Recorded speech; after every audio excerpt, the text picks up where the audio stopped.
What's going on? Welcome back to another episode. And on this episode, we're going to talk about how to keep the communication open about your side business.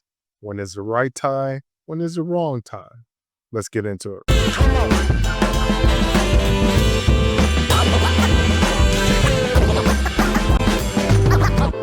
So, thank you guys for coming and supporting, subscribing, following, liking, engaging in the comments. That really helps this podcast, this platform grow. And if you can do me a huge favor, if you're listening on Apple, Spotify, or you're watching on YouTube, make sure that you like, engage, you give me a comment on the audio platforms. Leave me a 5-star review because that helps me make more episodes and to give you guys value time at the time at the time. All right, enough about that. For me, when I got into corporate, my first gig, I went in with the mindset of bringing something new to the table and I'm bringing it from the jump. I'm not going to wait to do it. I'll do it. Turns out I collaborated with my hiring manager about an initiative.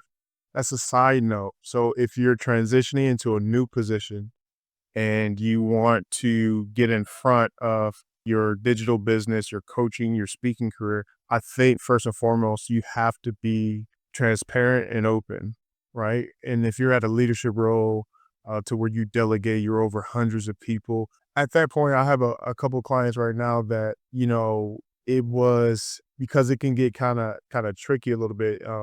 Once you're in a leadership role, like because they still want to know if you could still focus on the job, lead the team, focus on the initiatives, the projects, and not let your side business get in the way. So I think that's huge if you could define it, clarify it, and just, let your partner, your superior, your boss know that you got this. And I tell my clients all the time, like, there's no way that you get to that level and you not have some type of organizational skills or leadership or success track record, but you still, some managers or leaders want to know that you're still committed to the role, committed to the initiative and to the agenda. Because, like, if you're putting on your business hat and you're hiring people, you want to make sure that the people that is on your team is going to be committed to the goal and the mission of the company.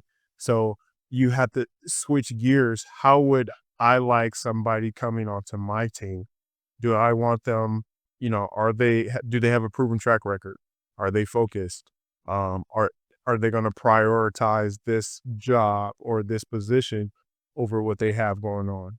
Now, you know that, in your heart, it's the opposite way around. Like, I know there's clients I work with.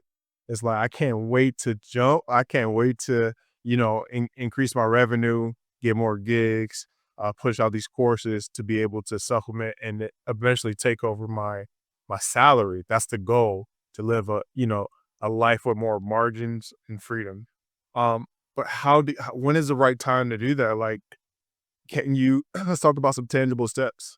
So let's just, you have this role, you've been working it for a while, but in the background, you also been working on your business outside of company hours.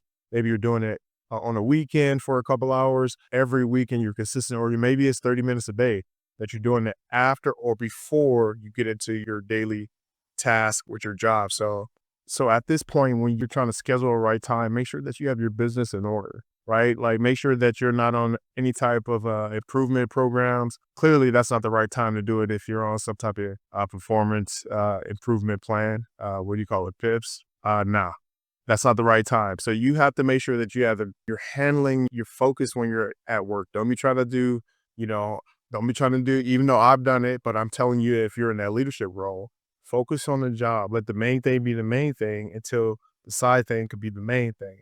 That's a bar. But really focus on your job because that's what's fueling, that's what you're investing. You're taking that money and you're investing a portion of your salary into your side business so you can eventually have your side business running automatically without you, because you're going to hire different executive assistants, freelancers for graphic design, podcast editors, yada, yada, yada, social media managers. So you got to focus on the main thing and don't let anything get in the way of that. You just have to prioritize and manage your time after or before work. So the best time to do that is after, maybe success, right? Maybe you had an initiative or a project that you were leading, you got to the finish line, you exceeded the numbers.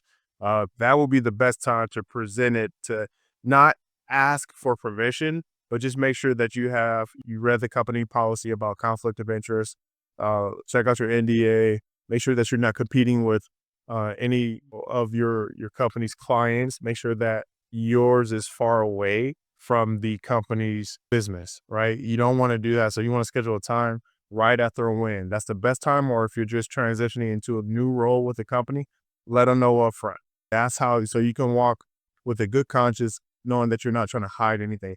That's what I personally did. And that's what one of the things that sold me into, so my manager at the time into the role that I had, was because I was coming with this experience of having or building a successful podcast. My role in it, the back end of it, sponsorships, partnerships, just, reaching all the, just different things on the back end of it. So I came with that mindset and new concepts to enhance the current business, to reach certain demographics. So that was my role. So the best time is after a win or when you're first getting there. And then the last thing I want to talk about that is just you have to position it as it's going to be a growth, to manage the expectations. It's not anything that you're about to jump and just forget the initiatives and the projects and the teams that you're leading. Let them know that it's a process. This is some, don't downplay, have respect for it. But at the same time, you have to play chess and you can make it so grandiose. So because it's not taking place of your salary, your benefits. It's not. It's a project that eventually our coaching, our, linking together, you learning about what we do and how we can make more offers and enhance your personal brand and different strategies about automating your business, right? Then it'll become a real thing, but that'll be down the road. And then the second thing I want to highlight is about the growth opportunity. So if you position it as you're partnering with, if, with your company, speaking engagement, say you are a presenter or you're a motivational speaker and your topic is enhancing the workplace for, women that want to improve in an executive level. Shout out to Jory Mundy, Seven Steps. Go grab her book, join her academy, Jory Mundy at academy.com. So if it's something like that, that like you want to impact the up and coming aspiring executives, junior associates or junior executives, but that's a win-win for the company. If you have a program that's work, if you have a track record that works and you want to grow an initiative and lead that and let, your stakeholders, your managers, your team know that this doesn't conflict with what we're doing because we don't work with that demographic, or we're serving this client or this project here.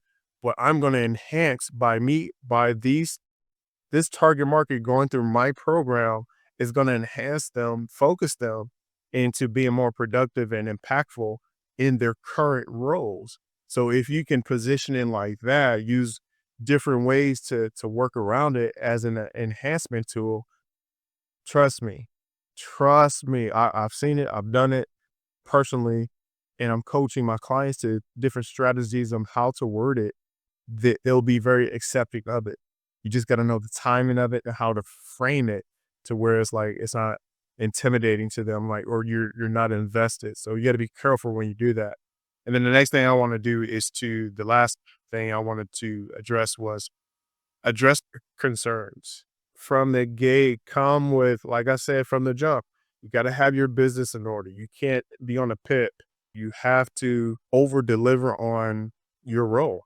You got to be a star in your role. If you play sports, own your role, be a star in it, own it. Whatever your assignment is, own it, help out where you can.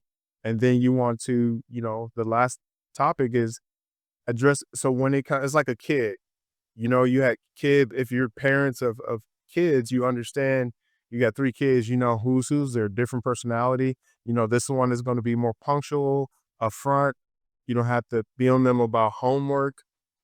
They're very, very responsible. They get straight A's, yada, yada. This one, you might have to nurture a little bit, right? So my advice to you is don't be the kid that has to be reminded to do their work or just turning it in or need more time. It's okay if you need more time, but you just need to be able to communicate when you do turn it in that it exceeds what is expected, you go above and beyond. But if you're going to position this, you can't go to the parent or to your manager or your boss without addressing everything up front. So you got to tear the band-aid off from the jump, right? And because they want to know, are you invested? Address it. Like, how committed are you? Are you about to jump ship? And they're thinking from a manager standpoint and from a executive level, they're thinking like, oh, okay, like I have to backfill this role. They're already thinking like, okay, who can I put in position to take this person's role because they're coming to me with this side project or side hustle that is not in alignment with what we have going on. They're not focused, they're not committed. We might have to start looking for someone else. So honestly, so if you address it, hey, I know you're concerned, but I thought about this. This doesn't conflict with the client that we're working with or my job. You know, I have a track record of success. I've led in all 4 quarters. You start addressing their concerns from the jump, and that they can't say no, right? I would find it hard to believe that a hiring manager or a boss or a stakeholder would find issues, especially at that executive leadership role, that you can't conduct yourself and manage your time. Now, if you're fumbling in presentations over and over and you're not just executing, I've heard it, I've seen it, then you don't have a ground to stand on. It's talking about you're going to do something else when you can't even manage the assignment that you currently have. So you got to pick the right timing. So just to recap, the things that we went over in this episode is choose the right time after a win and make sure that you did your due diligence and you have a track record of success and you have great communication with and dialogue, right? You built that relationship up front. So you can't just have a contentious relationship. You're pushing back, um, in meetings, you're being negative vibes. It's okay to question things, but you have to be a team player. Understand it's a chess, not checkers. You can't just, react to certain things and then expect. It's just like if you guys are listening, you have kids. If your kid is giving you crap, being disobedient, getting in trouble at school, not giving their best effort in the classroom, and they ask you to go to someone's birthday party or do some type of or get some type of video game, you're not going to be prone to let them have that, right? Because you understand that, like, no, you don't deserve that. So we have to have the same mindset when it's presenting. I feel so bad saying this because, as you guys are here, my perception of the workplace is like asking for permission, but we're here to play chess. I digress. But so you just have to play long game. So again, choose the right time after a win, have a great track record, have a great relationship or cordial or a transparent relationship with the decision makers. Highlight the growth opportunities for them. Do your due diligence. Present it like you're presenting a final for college, right? Like if that's what it takes, your team, you know how they rock. And then the last one would be to get in front of anything proactively. Like what's coming up. Make sure that you get in front of everything that is needed, right, to be successful. So sorry about that. So you got to make sure that your house is in order before you present it. That's all. I don't want to get too deep. I know it's a longer episode, but I've done this personally and I know it works. And I've coached my clients to do this too as well. And it's scary because we grew up in a time to where we wanted to paint inside of the lines and having this mindset of, well, I'm gonna go this way because there's a new way of increasing my revenue without depending on my quarterly bonuses or, my yearly annual raises. Like we want more, right? But we have to present it in a way to where it's not intimidating to the stakeholders. But we know in our mind eventually, well, whatever your preference is, if you want that just to be an extra, a couple $1,000, you can do that. But if you want it to match your current salary, you could do that too. If you want it to exceed your current salary, you could do that too. All right. So if you like this, make sure you show some love in the comments. I need that feedback. I'm very visual. I need those. So if you need help with that, make sure you hit the link in the description. Apply to work with me one-on-one. Maybe we could just have a discovery session talking about the direction you want to go in. Maybe it's just a little nudge. Maybe we don't work together. Maybe we're not a good fit, but if I'm able to kind of show out some things for you that you were probably looking at and you kind of needed that extra push or permission, I'm here for that too. So I'll see you guys on the next one. All right, peace. Come on.